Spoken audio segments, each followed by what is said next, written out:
Harsh. Round of applause for Harsh. Woo! Come on.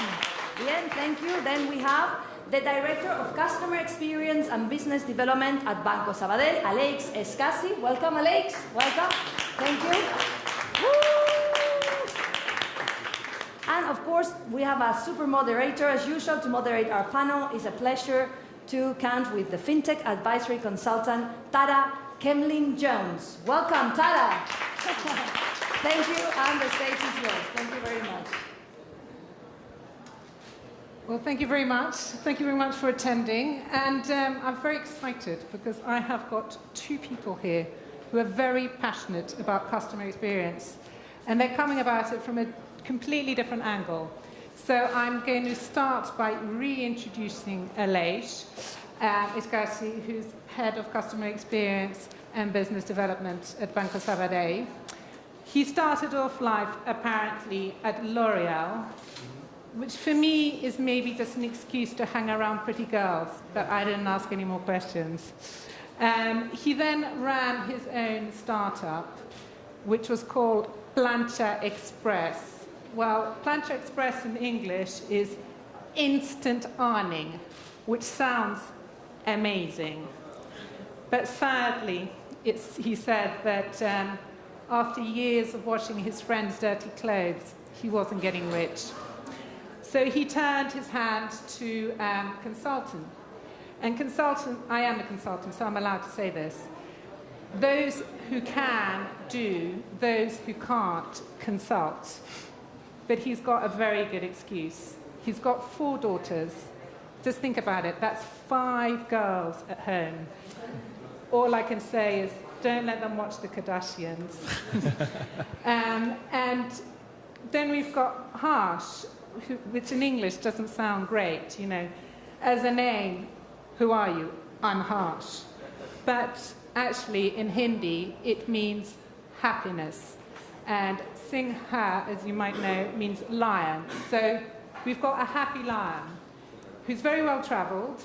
So for years was at eBay, started off as an intern, software intern, and then worked all his way up to director or software, and then moved to PayPal, where you were mainly in charge of the mobile operations. And somehow, and I'm going to hand over, Tarvit and Christo managed to convince him to move over to TransferWise. And it's nice, it's a very nice little personal story. So I'm going to hand over to Harsh. Yeah, so just a quick intro. Why did I move from San Francisco Bay Area to London to work for TransferWise? The problem that TransferWise was solving was very personal to me. Basically, how many people know about TransferWise? Okay, cool. So we help consumers and businesses move money abroad at exchange rates which are the same exchange rates you'll see on Google. So clear transparency on showing you the mid-market exchange rate, no spreads, and being clear on what fees you'll be charged before you actually do the transaction. And I've lived basically across, for my entire life I've been an immigrant. I grew up in India, lived in the States as an immigrant, then moved to the UK as an immigrant. And I've had the opportunity to work with people, have family all over the world, and I've seen the problem firsthand. And I do believe that moving money around the world should be, in this day and age, should be as simple as sending an email or a text. And it should not take what it takes today, which on average is about 3 days. And somewhere along the way, you will lose about 0.5% to 5% of your funds as you move money across borders through banks or different money changers that you will use. Okay, so I mean, what Harsh is saying when he spoke to me before, he says the main mission at TransferWise is to make super cheap transfers instantaneously. Yeah. Harsh will probably talk a bit more about some other products that have come in, borderless and SME payments, but the main mission at TransferWise is this. At the moment, I think you're in 39? Yeah, we operate, we're basically operating we let you move money from 42 countries, and you can move money to 62 countries. Okay, so that's the main mission. Then we have the other side. I don't like to call it the fence, because I think in this universe, everyone is going to be working together. We're going to have a very collaborative approach. But we have Banco Sabadell, which I'm sure most of you know, is a very well-established, one of the leading banks in Spain. And Alex is actually representing the customer experience, which is a title he doesn't love, which he will explain, for very valid reasons, within Banco Sabadell. And I think what we'd like to know a bit more today is, what's the mission? What's the mission of this segment of Banco Sabadell? Okay, well, let me start with three big ideas that I would want to share to you. And I think that will help us to contextualize our talk. The first one is that it's who we are. We are Banco Sabadell. We are the fourth largest banking group in Spain. And we've got 12 million customers and more than 25,000 employees. So it's a very complex reality. But the figure that I think is relevant in this context, in this South Summit, is that we have been doing banking, commercial banking, for more than 135 years. So that means that we are a traditional bank, right? So our starting points are very different. To be a traditional bank means that we have a big legacy. We've got a technological legacy, we've got cultural legacy, and also a reputational legacy, right? But there is also the beauty of the legacy. We've got installed capacities, we've got expertise, we've got experience, our people, and most of all, we've got a brand, and we've got our customers. So that's our starting point. The second idea is we need to transform. We're not, TransferWise is driving the transformation, right? People like Hart and his colleagues, and perhaps most of you, are putting us in this context because our industry has changed a lot. There are new entrants. There has been a consolidating move, so our competitive market is much more difficult. The interest rates are very low. We are in this technological digital revolution. So, and of course, this regulatory pressure we have. No? And also the customer, we've got much more, well, as you said before, much more expert, exigent, and communicated. No? So we need to transform. We are actually in the transformation, right? So that's where you have to put a traditional bank reality. And the third idea is how are we are approaching this transformation. And it's not through a product, right? It's not just like selling different products or services. What we're trying to do, and that's the point, and trying to answer your question, is to build relationships, right? And in my area, and my responsibility is to try with my colleagues to put the bank in this path and try to build relationships with our customers. So then we can insert perhaps these great products that all of you might have developed. So that's our strategy. Okay, so I mean, from your perspective, the product to a certain extent is irrelevant, or it's not the main focus. It's what the customer experiences. It's like that. I mean, we have done lots of research. That's one of the things we do in customer experience. We try to listen to our customers, and the product is important. Of course, it is. But from a TransferWise perspective, and many of us know what Target Henriques, one of your co-founders, because he's very vocal.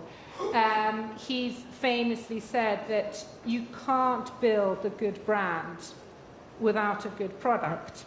Yeah, we firmly believe that. I mean, anybody who's ever tried to do marketing or sell something to a customer, you could probably convince them to use your product once by doing a lot of marketing. But if the product is not standing on its own as a great product, people see through that marketing and they will not come back, right? So we firmly believe that if you want to operate in a space where there are big incumbents, like banks are big incumbents, and there's a lot to convince a person to switch from, say, using your bank where your salary goes, where your first destination for your finances is, to move to another product to try it out.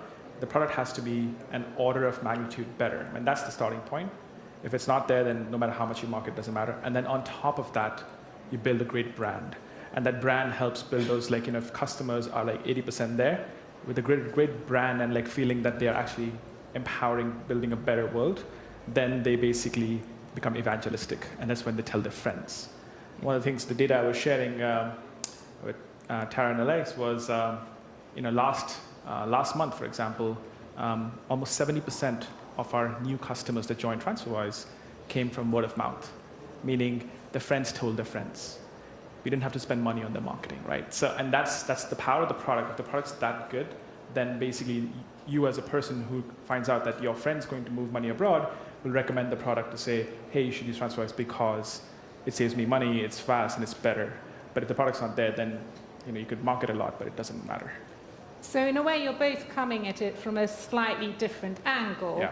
but with the same intent, Customer which is first, to yeah. improve, exactly, to improve your customer experience. And I suppose the kind of the question that follows naturally from that is, you're both using technology to empower, or to use the word, the title of the panel, to make for a more transparent interaction. Maybe, Aleix, would you like to just briefly address on the technologies that we use, and then we'll...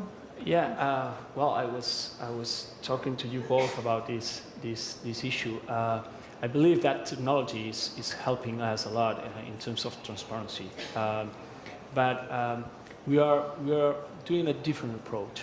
I think that what here it's important in terms of transparency, and obviously in terms of trust, is the way we communicate things, first of all. So what we are trying to change is the way we speak. So here's our objective is to talk the same language as our customers, which is not, for a traditional bank, it's not an easy thing to do, right? So that's the first thing.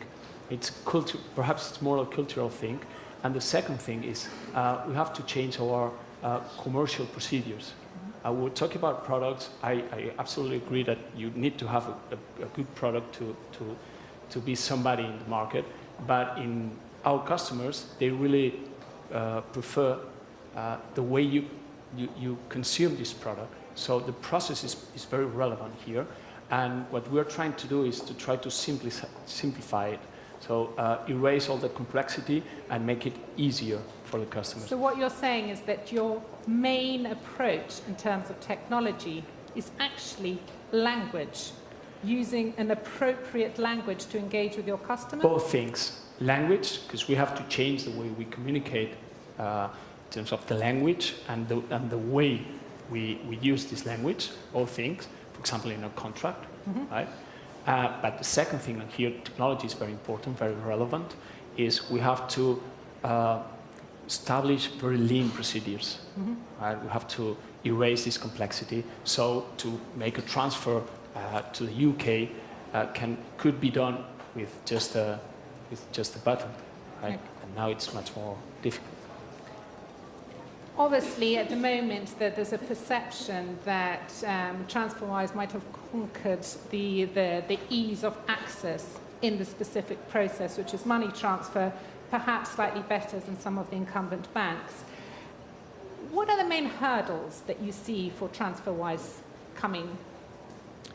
Yeah, so we've been fortunate to be attacking the right problem and being in a space where we've been able to build a good product and have some really loyal customers who've, as I said, shared the word for us. So right now, just to give you some numbers, since we started, we've moved about 3 billion euros through Spain, like in and out.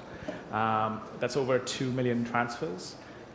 If you look at the UK market where we started and we are the biggest, we are about 10% of all consumer money leaving the UK goes through us.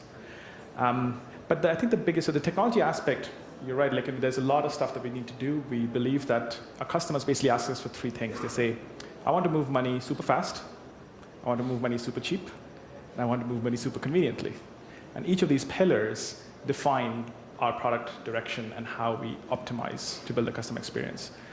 But on top of that, the biggest thing we think is a hurdle is transparency, like we're talking about transparency about fees and where different markets are currently. If you try to move money around the world. So to give you an example of Spain, in general, if you try to move money around the Eurozone, you use something called a SEPA transfer, SEPA credit. And actually, 32% of Spanish customers only 32% of Spanish customers currently realize that when they're moving money abroad, that the fee that they see is not the real fee, because they see a fee saying 0 commission, low fees, no fees when they're moving the money through the bank or a money provider, but they don't realize that the exchange rate is marked up. And that's where a lot of the money is being made. And I think this is where having this transparency is super important, because then it evens out the playing field and actually makes the customer experience really good and really relevant. I'll give you one more thought process on this. In Spain right now, if you compare Spain to, say, other Eurozone countries like Germany, if you move money through SEPA and move money from, say, Germany to another country, like, say, France, doing a SEPA transfer is usually free for most banks. And the rule says that you cannot mark up, if you're doing a domestic transfer versus an international transfer, SEPA rules say that you cannot mark up one versus the other. But in Spain, we still see our customers are telling us that banks, when they're receiving the money into their accounts or sending money through, will basically mark up in a different way, where they'll charge the same fee, but give you a big discount when you're moving money domestically versus moving money internationally, right? So these kind of things don't help the customer at all, because eventually customers end up paying about 0.4% in fees plus on the exchange rate, and plus about 4 or 5% even on domestic transfers, 4 or 5 euros even on domestic transfers. Okay, I'm going to ask a question to the audience. How many of you have recently made a money transfer into Spain? How many of you were charged fees? Okay, a question. I was going to ask a different question. Are you aware that you're being charged fees? Because Harsh brought up this point, and I transfer some money, not very much, but some money into Spain. So I was like, really? I didn't know anything about this. I checked my accounts, and I'm being stung. It's terrible. So I then ring up Aleix at Sabadell, and I go, look, Harsh told me about, these transfer fees. Is this true? And Aleix goes, I don't know much about it, but he said he went away and did his homework, and this is true. It is. So the way I would say you should check whether you're being charged fees is basically go to your bank or go to whatever money provider you're trying to use, put in the amount, see the exchange rate you get, open another browser, put the same exchange, if you're doing euro to GBP, put that route and see in Google what exchange rate you get. There's no reason why you should not be getting that exchange rate in Google. That's what you get in TransferWise. But in general, you are getting a different exchange rate. And in general, that's the thing, because you don't see that as an entry line saying fees. So most consumers assume that, fee is equal to 0, it's fine. Or fee is equal to low number, it's fine. But that's where the transparency is lost. So, the question they're raising here, it's not just about transparency, it's about awareness. Yes. We are not unsophisticated customers here, and we didn't have that awareness. So this is, in a way, an advantage that the incumbent banks have, this legacy that you mentioned at the beginning.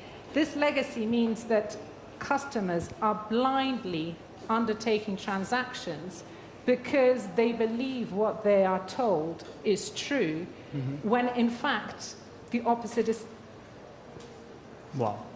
Now, I have had some pushback from that in the Spanish. What people say is, of course, people negotiate, Tara. You have to ring up and you have to negotiate. And then those fees will come down. But that requires a whole human interaction, which is basically the sort of the issue that we're having here. And also, it's not very natural for most customers to think that way. It's not natural for somebody to say maybe if I call, I get a better rate, right? So, yeah. But to be fair, this is how business has been done for a long time. So, and moving money abroad, say 10, 15 years ago, was definitely a much bigger task in different ways. There were a lot of manual processes that were required around money laundering checks and verification checks and rules. You had to bring in your passport. There were human beings employed. That's where technology has evolved a lot. So if you look at our technology platform, if you want to verify yourself, you basically upload your document that we ask you for, whether it's your passport or your ID card. And if we ask you for more, then we'll ask you to do a selfie And actually, that is relevant documentation because we can get a lot of information based on like how, you have the document and the same person in the same place, and that gives us a lot of information. But using technology that way, we can cut out the costs, which lets us then provide a much cheaper, much better service to customers. Okay, so in a way, this is the upside, but we're going to sort of move on to other themes as well.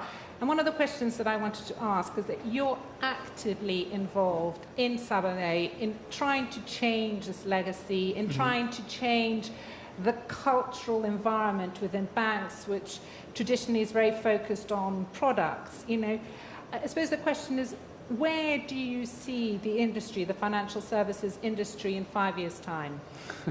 Well, you can bring out your crystal ball. Yeah, I don't really know. I confess. Well, let me just point a thing about the previous issue you were talking about. From a customer point of view, what Harsh was explaining is great. I mean, I think there is no debate here. So, and I tried to answer you. What I think we need to do is to be like a driver of this new marketplace that will be in the future, and try to aggregate these brilliant solutions, putting in value all the trust and the customers we already have. So I think it's complementary.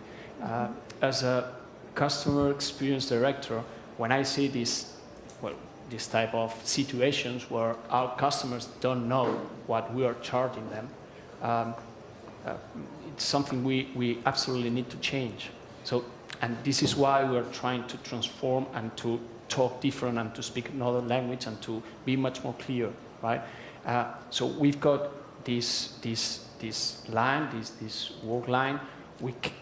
I think we need to work with these new startups, with TransferWise and with many others, and we have to collegiate them and be the one that keeps the relationship with the customers and brings different solutions.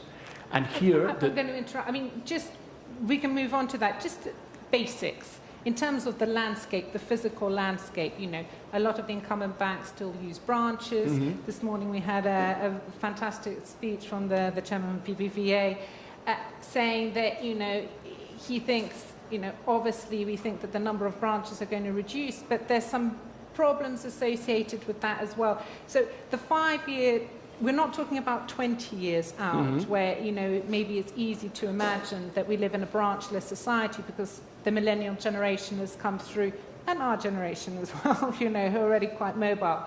But just in the next 5 years, which in a way is going to be the battleground in terms of marking positions within the financial services spectrum, where do you see that? What? I call that where the streets have no name, like you do, right? Okay. We have always had branches in the main streets of our cities.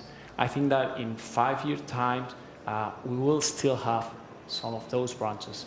What I think is that the things that will happen in those branches will be different, right?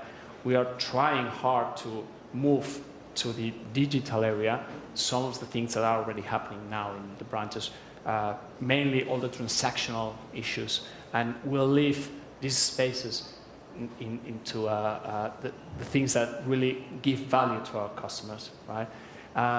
But you don't have to. It's very important to have in mind that there are many customers that we've got problems in some of our branches with. I mean, I suppose if I'm asking the question more directly is, do you think there is a need for a branch in order to have a transparent conversation with some of your customers? Do you think whether it's a okay? No, you don't need that. But our business model, what I really think is that you need the branch for all things, in terms of brand. Okay, so you need it for branding. You need it for branding. You need it also to tangibilize your service, and you also need it because there will be certain customers that will want to go to the branches. I think that they are not competing. I mean, the clue is, what do you want to happen in the branch, in the physical relationship, and what do you want to happen in the digital remote relationship? right? Okay. So And what about you, Harsh? How do you see the world in 5 years' time? So I do think there will be some branches, of course. There will be a group of people who will want to talk to a person. I haven't talked to a person in a bank in like 11 years. Can I just interrupt? How many people here have spoken to a branch manager in the last year? Okay. So, but this is South Three? Summit. yeah. Tara, this is South Summit. I think I'll let you sort of very But fair I'm point. going to ask this one here. How many people have spoken to their branch manager in the last 5 years? Okay. Come on, be sincere. So I think markets vary also. I But you think say this is some... I hope South Summit is representative of the population at large. it might maybe not skews at a little all, bit more techie, but I do think that the way I see financial services changing as we move along is the verticalization of, I would say, apps. So if you think about, I'll take an analogy to what happened with the Apple App Store. So a bank actually has a big role to play in society. Like, this is where people trust the salary to go into. This is your bank account. You've got insurance backing on it, and there's quite a bit of good work that the bank does in a local society. But then from there, as Alex was saying, how do you add services that the customer wants and give them options? So for example, if you want to go in and get a mortgage, why is it necessary that your bank's mortgage is the one that you're only offered? Ideally, you should be offered a competitive marketplace of mortgages. One of the options could be your bank. But then the bank has to play that level playing field, and it's best for the customer to pick. And the customer could still pick the bank because they would like to go and talk to a mortgage expert in the same place they go when they do an ATM transaction. The same thing for money transfer. So I do think that there's a place for the bank, there's a place for the banking license operation, and there's a lot of work that happens there, but we can really streamline the process by making the bank like an app store. And then you have all these apps that connect to your bank account, and then from there, the bank still has a revenue source where they can do revenue share with companies like us and others, and also give a great customer experience. I think that's where we'll be headed. So, just to add on that, so you see that the banking platform could be that Yes. it's a natural marketplace of choice for the various providers of the different services. Yeah, and you asked me 5 years. So 5 years is not a very long time in consumers' psyche. There's a lot of trust that is built into the banking institution, no matter whatever happened in 2008 and in the Great Depression. But in general, people still do trust their banks, and we should be. That's a big factor for people to feel meet the branch manager. In a lot of countries, we see that. So we should be providing the best service based on that trust, but also giving the best service and options to customer as we go ahead based on that trust. And you, Aleix? I believe the same. I think that trust is one of our big assets, and I think that the vision is to keep this relationship, build this relationship by offering not only our products but the best solution we can find in the market. That would be fair to our customers. Okay. Now, I did promise myself not to ask this question, but I can't resist, and there are genuine reasons for asking it. Tarvit was... Last question. Last question. Okay, running up. Tarvit was very vocal about Brexit. Yeah. And he came on stage with the Chancellor of the Exchequer and the Governor of the Bank of England saying that this was a very bad idea. Sabadell's just made it, well, not just, but has made a big investment in the UK. Just before Brexit, yeah. We've got, 2 seconds? So that was a long time ago. That was a long time. Okay, so you've got 1 second just to summarize a little view on that. I mean, my view is what's happened has happened, and we look forward. And I'm hoping we get to a place where people can. The biggest thing is the European market is a big talent market for us, and people being able to move across borders and work in the right place, whether it's in London or whether it's in Amsterdam. And being able to build these companies together, I think that's the biggest thing. The financial stuff, I think, will hash out by itself. I'm not too worried. I subscribe. You subscribe. Okay, thank you very much indeed. Thank you to Harsh and thank you to Aleix.